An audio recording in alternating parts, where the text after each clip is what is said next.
बिस्मिल्लाहिर्रहमानिर्रहीम, अस्सलाम वालेकुम। मैं बशीर अली और आप देख रहे हैं मोबाइल व्लॉग्स 2.0। अगर आपको पहाड़ पसंद है, आपको खूबसूरत लैंडस्केप्स पसंद है, आपको आइलैंड्स पसंद है, या खास तौर पर आपको जंगलात पसंद है और जंगलात के साथ साथ ग्रीनरी पसंद है और खूबसूरत झीलें पसंद है, और स्पेसिफिकली अगर आप बहुत सारी झीलें देखना चाहते हैं और आप घूमने फिरने के शौकीन हैं, आप डिफरेंट कंट्रीज में जाना चाहते हैं या जाते रहते हैं, तो फिर मैं आपको सजेस्ट करूंगा कि आप नॉर्दर्न यूरोप के एक खूबसूरत तरीन मुल्क स्वीडन को विजिट करें, क्योंकि स्वीडन का जो 70% जो एरिया है वो जंगलात पर मुहित है और इसका 10% जो एरिया है पूरे मुल्क का उसमें सिर्फ झीलें हैं, और 1 लाख झीलें कम से कम इसमें है स्वीडन में। और आप विजिट कर सकते हैं इस कंट्री को खास तौर पर झीलें और जंगलात देखने के लिए।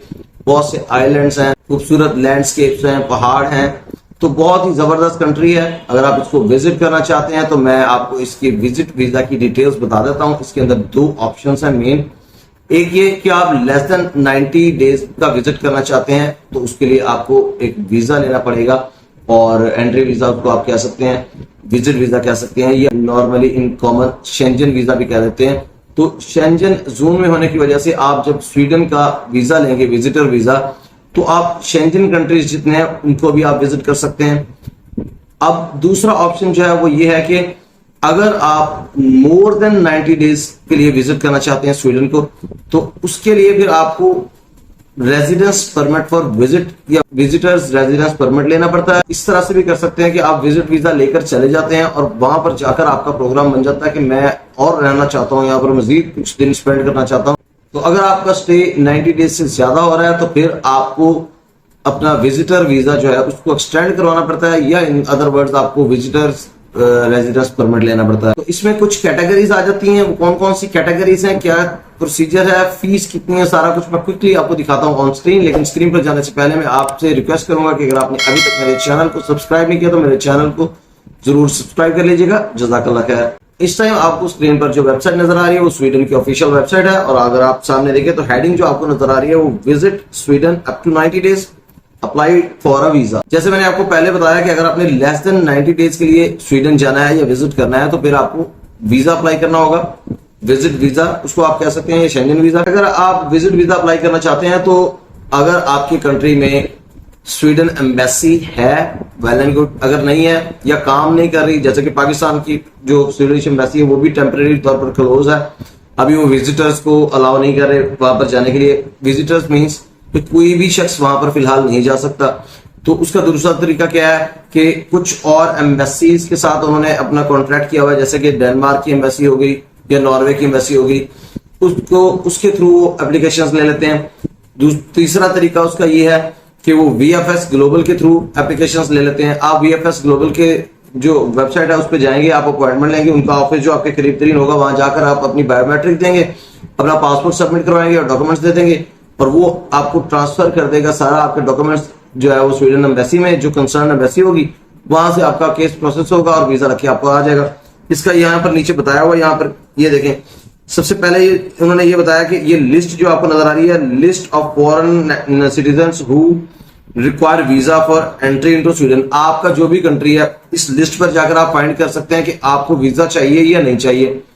अच्छा, दूसरी चीज उसके बिल्कुल नीचे बताई हुई है कि आप यहां पर अपना कंट्री एंटर करें तो आपकी कंट्री से रेलेवेंट जो एम्बेसी होगी और VFS ग्लोबल का जो लिंक है वो आपको यहाँ पे दे दिया जाएगा। फॉर एग्जांपल हम यहाँ पर आते हैं, आप यहाँ पर आकर अपना कंट्री एंटर कर सकते हैं। मैं यहाँ पर पाकिस्तान एंटर करता हूं, तो जैसे ही पाकिस्तान मैंने एंटर किया है तो आपके सामने यहाँ पे देखें कॉन्टैक्ट VFS ग्लोबल। उन्होंने कहा कि आप कॉन्टैक्ट करें VFS ग्लोबल के साथ, VFS ग्लोबल के ऑफिस में जाकर आपको अपने डॉक्यूमेंट सबमिट करवाने होंगे। तो यहाँ पर वेबसाइट दे दी है, इस वेबसाइट पर जाएं और अपनी अपॉइंटमेंट बुक कर लें।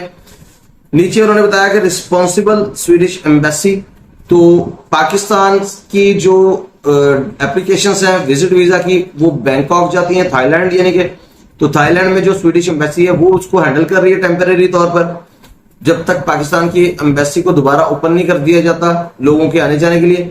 तो आप VFS ग्लोबल को अपने डॉक्यूमेंट्स देंगे, वो आगे भेज देंगे और आपका केस प्रोसेस होकर वीजा लगकर आ जाएगा वहां से, और आप फिर ट्रैवल कर सकते हैं। यहाँ पर उन्होंने बताया कि आप जो वीजा आपको मिलेगा उसी के ऊपर आप डिफरेंट शेंजन कंट्रीज में जाकर रह सकते हैं और घूम फिर सकते हैं।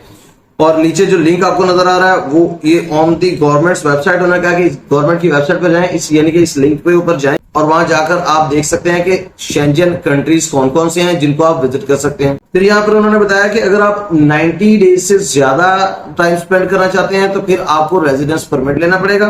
तो इस लिंक के ऊपर सारी आगे इनको इंफॉर्मेशन प्रोवाइड कर दी गई है कि अगर आप visit Sweden for more than 90 days, अगर आप स्वीडन से बाहर हैं इस टाइम और आप अप्लाई कर रहे हैं और आप विजिट करना चाहते हैं स्वीडन को मोर देन 90 डेज, तब तो आपको डायरेक्ट ही जो है वो विजिटर परमिट या विजिटर्स रेजिडेंस परमिट अप्लाई करना पड़ेगा। इसकी जो फीस है वो 1500 स्वीडिश क्रोना है। और अगर आप ऑलरेडी स्वीडन जा चुके हैं तो आप वहां पर जाकर अपना वीजा एक्सटेंड करना चाहते हैं या स्टे को एक्सटेंड करना चाहते हैं तो आप वहां से अंदर रहते हुए स्वीडन के ये अप्लाई कर सकते हैं रेजिडेंस परमिट। लेकिन इन एनी केस अगर आप 90 डेज से ओवर स्टे करना चाहते हैं तो आपको रेजिडेंस परमिट फॉर विजिट लेना पड़ेगा। यहाँ पर अगर आप नीचे देखें तो इसकी सारी डिटेल्स बताई हुई हैं, इसको अगर आप गो थ्रू करना चाहें तो कर सकते हैं। इसमें जो बेसिक रिक्वायरमेंट्स हैं वो आपको मैं बता देता हूं। आपकी इंटेंशन होनी चाहिए स्वीडन को विजिट करने की और आपकी इंटेंशन होनी चाहिए अपना विजिट कंप्लीट करके वापस जाने की अपने कंट्री। आपके पास हर दिन के हिसाब से 450 स्वीडिश क्रोना होनी चाहिए, यानी कि अगर आप 10 दिन विजिट करना चाहते हैं तो आपके पास एटलीस्ट 4500 स्वीडिश क्रोना होनी चाहिए। इसी हिसाब से आपने अपनी बैंक स्टेटमेंट उनको शो करवानी है। और आपके पास जो है वो एक तो वैलिड पासपोर्ट होना चाहिए। वैलिड किस तरह से होना चाहिए कि जो भी आपका इंटेंशन है, जो विजिट का लास्ट डेट है उससे 3 महीने ज्यादा उसकी वैलिडिटी एटलीस्ट होनी चाहिए। और आपके पास एक ट्रैवल मेडिकल इंश्योरेंस होनी चाहिए। तो ये बेसिक रिक्वायरमेंट्स थी जो कि आप विजिटर्स पर जो रेजिडेंस परमिट है उसके लिए जो रिक्वायर है। इसको यहाँ पर उन्होंने बताया कि आप ई सर्विस यानी कि आप ऑनलाइन भी अप्लाई कर सकते हैं। ये बटन आपको नजर आ रहा होगा, यहाँ से जाकर आप ऑनलाइन अप्लाई कर सकते हैं विजिटर्स रेजिडेंस परमिट के लिए। और उसके बिल्कुल नीचे अगर आप देखें तो 2 ऑप्शन है आपके पास। अगर आप if you are unable to apply in the e service and are outside Sweden, तो अगर आप ऑनलाइन अप्लाई नहीं कर सकते और आप आउटसाइड स्वीडन है तो फिर आपके लिए ये इंस्ट्रक्शंस है। और अगर आप ऑलरेडी स्वीडन में हैं लेकिन आप ऑनलाइन अप्लाई नहीं कर सकते तो फिर आपके लिए ये इंस्ट्रक्शंस है, इसको आप आके देख सकते हैं यहाँ पर तसल्ली से। अब मैं आपको बताता हूँ यहाँ पर डिफरेंट कैटेगरीज हैं जिसके ऊपर आप विजिट कर सकते हैं, यानी कि आप रिलेटिव्स या अपने फ्रेंड्स को विजिट करना चाहते हैं, या आप बिजनेस कॉन्फ्रेंस अटेंड करने जा रहे हैं, या आप प्योरली टूरिस्ट हैं और टूरिस्ट वीजा चाहते हैं, और या आप मेडिकल ट्रीटमेंट के लिए जा रहे हैं, या आप रिलीजियस पर्पस के लिए विजिट करना चाह रहे हैं, या आप कोई स्टूडेंट हैं और रिसर्च और स्टडी पर्पस के लिए विजिट करना चाहते हैं, या आप वॉलंटियर वर्क या इंटर्नशिप के लिए जाना चाह रहे हैं, तब भी आपको, और वो ये सब कुछ 90 डेज से लेस है तो फिर आपकी ये कंडीशन है। अच्छा, इसमें सारों के लिए बेसिक रिक्वायरमेंट्स डिफरेंट है थोड़ी थोड़ी सी, इसको आप आकर यहां से देख सकते हैं। और मैं आपको टूरिस्ट का बता देता हूं, अगर आप टूरिस्ट वीजा पर जाना चाहते हैं तो उसके लिए क्या रिक्वायरमेंट है। तो एक तो वही कि आपके पास वैलिड पासपोर्ट होना चाहिए, दूसरा आपका पर्पस क्लियरली डिफाइन होना चाहिए कि कौन सा पर्पस है आपका, तीसरा आपके पास पैसे होने चाहिए वही 450 स्वीडिश क्रोना एवरी डे के हिसाब से, फिर मेडिकल इंश्योरेंस होनी चाहिए आपकी, और आपकी इंटेंशन होनी चाहिए कि आप स्वीडन को छोड़ देंगे। एक फोटोग्राफ होनी चाहिए जो 6 महीने से पुरानी नहीं होनी चाहिए, स्ट्रेट फॉरवर्ड आपकी सीधी सीधी पासपोर्ट साइज फोटोग्राफ होनी चाहिए। और अगर आपकी एम्बेसी से कुछ और डॉक्यूमेंट्स की रिक्वायरमेंट है तो वो आप उसके साथ अटैच करेंगे। बाकी अगर आपका इनमें से कोई और ऑप्शन आपके ऊपर अप्लाई होता है, आप किसी और पर्पस के लिए जाना चाहते हैं, तो आप इस लिंक के ऊपर आकर उसकी रिक्वायरमेंट्स देख सकते हैं। ऑलमोस्ट बेसिक रिक्वायरमेंट्स सेम ही है। ये थी बेसिक डिटेल्स विजिट वीजा के लिए स्वीडन की। तो अगर आपको ये वीडियो पसंद आई तो इसको लाइक कर दें। अगर आपने अभी तक मेरे चैनल को सब्सक्राइब नहीं किया तो मेरे चैनल को जरूर सब्सक्राइब कर दीजिएगा। अगर आपको लगता है कि इस वीडियो को शेयर करने से किसी का भला हो सकता है, किसी का फायदा हो सकता है, तो इस वीडियो को अपने दोस्त अहबाब के साथ सदकाचार्य समझकर शेयर कर दें। इंशाल्लाह आपको भी इसका स्वाद मिलता रहेगा। अपना बहुत सा ख्याल रखिएगा और मुझे जरूर अपनी दुआ में याद रखिएगा। बहुत जल्द इंशाल्लाह आपसे मुलाकात होगी किसी नई अपडेट अपॉर्चुनिटी के साथ एक नई वीडियो में। तब तक के लिए इजाजत दीजिए। अल्लाह हाफिज।